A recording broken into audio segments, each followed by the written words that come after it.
Welcome back. It is 6:24 on your Tuesday morning. College basketball season is now officially over as we all shed a tear over that fact, with South Carolina winning the women's title Sunday and UConn going back-to-back on the men's side last night. So Westminster College head coach Kevin Siroki back with us one more time to take a look at what we've learned throughout this whole process. Good to see you, Coach. Thanks once again for coming in once again this year. Yeah, the madness is over, but, you know, final number one teams went at it last night. Yeah, and once again, UConn, like I said, going back-to-back. What makes this team so different, so good? Because it's been 17 years since we've seen a team go back-to-back at the D1 level. Yeah, they didn't have one really great player. They had a great group of players. I think that's what, with team chemistry, I think that really helped them all year long, and especially the last 2 years. You know what's been funny to me is, you know, for years we've been hearing about how a traditional post player is going away in high school basketball and college basketball, especially in the pros.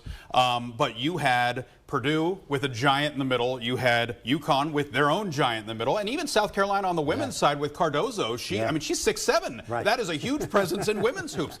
Is that maybe a little overblown? Does it show that having a traditional post presence can still have a huge impact on the game? Of course, but I still, you know, with Edie and Klingman, they're both athletic and they're both mobile, so they're just not true post players. Yeah. They're out on the perimeter, setting screens, re-screening, then rolling to the hoop. So they're not actually like true post players. Yeah. I mean, Edie still got his points last night. I mean, I think he averaged 30 points and 15 rebounds through the whole tournament.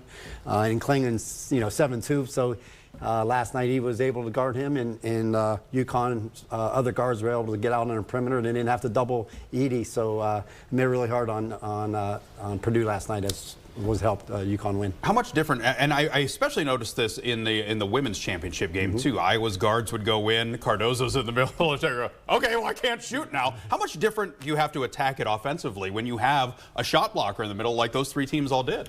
Well, it all depends who you have. You know, if you got to double that post, and it's tough to go in there. You know what I mean? And if you don't have a person that can double that post, then it makes it really tough, because now they catch it and they go one-on-one and they score a lot. But have that true post player, just like Cardozo, who is, you know, put her in that terms of 6'7". She's really a 7'4" in the men's game. Yeah, absolutely. And those two other big guys, it's really interesting to see the big guys come back a little bit in how they use them, not just going straight to the post, and how they use them on the perimeter and setting screens for other guys, and then rolling to the rim. And the guy who came off the bench, Thompson, come off the bench for UConn last night, had a couple pick and roll dunks for them that made it change the game a little bit. On the women's side, South Carolina graduated all 5 starters from last year. How rare is this situation? Because usually you lose 5 starters, you're rebuilding. Well, in South Carolina's case, they had 2 freshmen play really well in the national championship game. But a lot of schools now, with the portal, you know, so they can rebuild it every year. They can bring in a whole new team. So it'll be interesting this year as you know, Coach K is going to Arkansas now. Calipari, not Coach K, but Coach Calipari.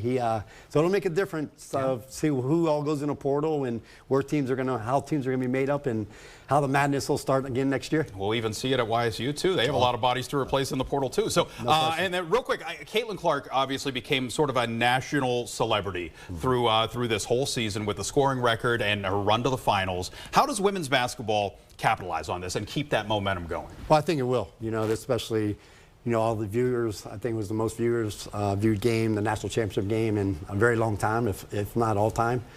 So yeah, she put women's basketball on the spotlight, and it'll continue just to continue to go on from there. I mean, especially with all other teams now, everybody watching women's basketball, and how pure it is.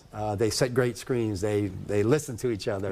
And they play great team basketball. I think that's what really, with Caitlin scoring all of those points, but just to see the purity and her passing the basketball and getting her teammates involved, I think that's helped tremendously. The ball movement in that women's national championship game was fun to watch. Coach, thank you so much. Thank you very much. Appreciate it. Once again this year, he's our man, our expert throughout tournament time. And now we go to our expert when it comes to the forecast and whether we can actually mow our lawns today after watching the eclipse yesterday, meteorologist Jody White.